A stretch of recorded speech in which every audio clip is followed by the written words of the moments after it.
Hello दोस्तों, राधे राधे। हम सुनाने जा रहे हैं आप सबको कजरी गीत। कैसे लगे आप सब कमेंट में ज़रूर बताना। लाइक करना, सब्सक्राइब करना एंड शेयर ज़रूर करना। राधे राधे।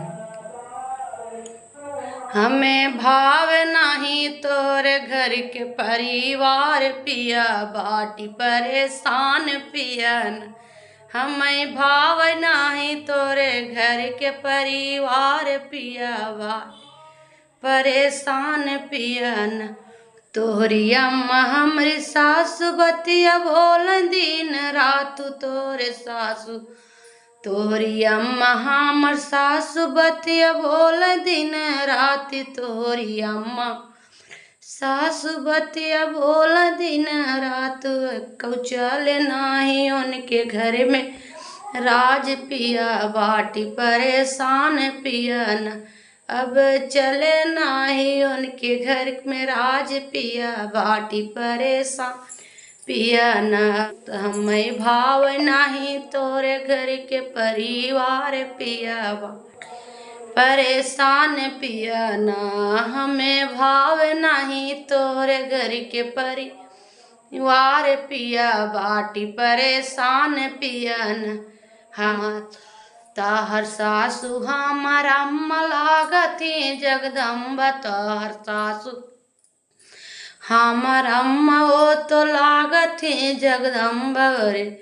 पूजब चरनिया दोनों परिवार पियला, ई परेशान पियना। उनकर पूजब चरण दोनों परिवार पिया, ई परेशान पियना। हमें भाव नहीं तोरे घर के परिवार पिया, बाटी परेशान ना। हमें भाव नहीं तोरे घर के परिवार पिया, बाटी परेशान पियन। तोहर बहिन हम नंद कौनो काम नाही धन।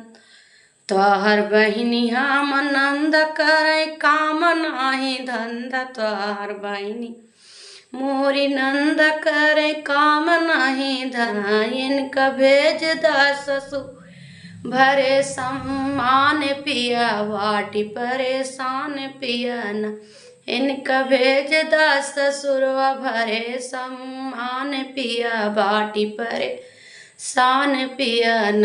तो भाव नहीं तोरे घर के परिवार पिया, बाटी परेशान पियन। हमें भाव नहीं तोरे घर के परिवार पिया, बाटी परेशान पियन।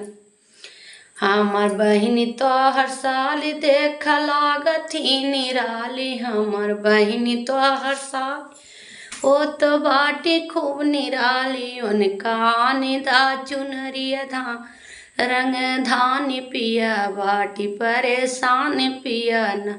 उनका निदा चुनरिया रंग धानी पिया, बाटी परेशान पियन।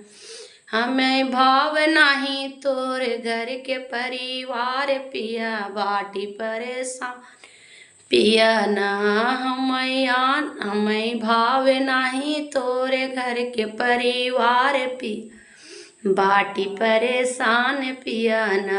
हमें भाव नहीं तोरे घर परिवार पिया, बाटी परेशान पियन। राधे राधे। कैसे लगे आप सबको कजरी गीत कमेंट में ज़रूर लिखना आप सब।